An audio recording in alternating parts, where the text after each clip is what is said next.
In the development world, practitioners witness that aid proposed through grants has very limited impact in the development of a country. This happens because resources amongst donors are scattered and not concentrated in priority areas of the country, thus losing the efficiency that can provide a partnership approach combining grants and investment. The role of the international development practitioner, such as a specialized multilateral agency for example, would be to provide the connective platform between government priority sectors and financial institutions by providing feasibility studies that would bring all the parties to the table of discussion, for a larger impact into the country's economy. Let's take the example of industrial development in Ethiopia. In this intervention, we propose an approach that will be aligned with the national development agenda and focused on sectors with high growth potential. The approach will rely on a multi-stakeholder partnership led by the host government. The program thus will facilitate the mobilization and coordination of three streams of resources: public finance, business sector investment, and development assistance. It will build synergies with ongoing government and partner interventions relevant to industrial development. Three development goals will be supported by the project. Reach middle income status by 2025. Increase industry contribution to GDP from 15% to 28% by 2025. Increase the manufacturing contribution to GDP from 5% to 18% by 2025. The program for Ethiopia will be rooted in the country's national development strategy for the period 2015-2020, the Growth and Transformation Plan 2, GTP2. The GTP2 aims to bring about the structural transformation of the Ethiopian economy from one based on agriculture to one driven primarily by industries. The overall objective of the GTP2 is for Ethiopia to become a middle-income country by 2025.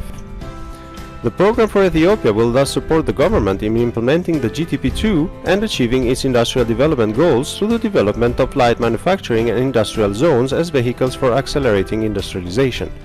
The three priority sectors of the program will be agro-food processing, leather and leather products, and textile and apparel, which also lie in the heart of the GTP2.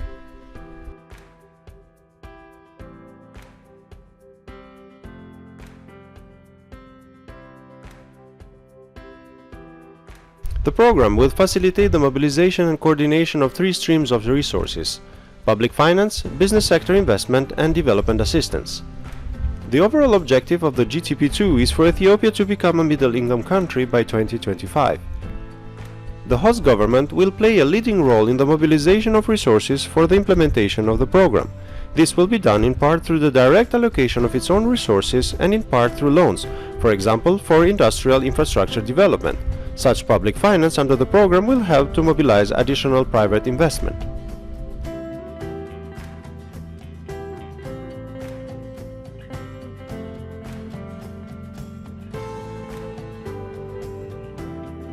The whole project is geared towards maximizing finance for development.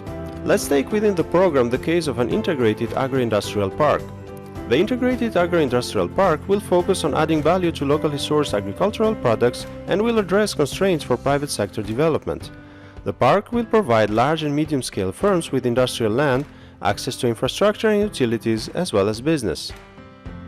At the same time, it will serve as a platform for catalyzing investment and job creation.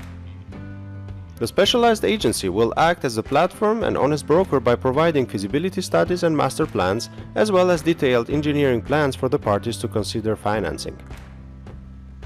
The financing of the park will require a combination of public finance, IFI loans, business sector investment, with probable involvement of the MIGA for risk coverage, and development assistance.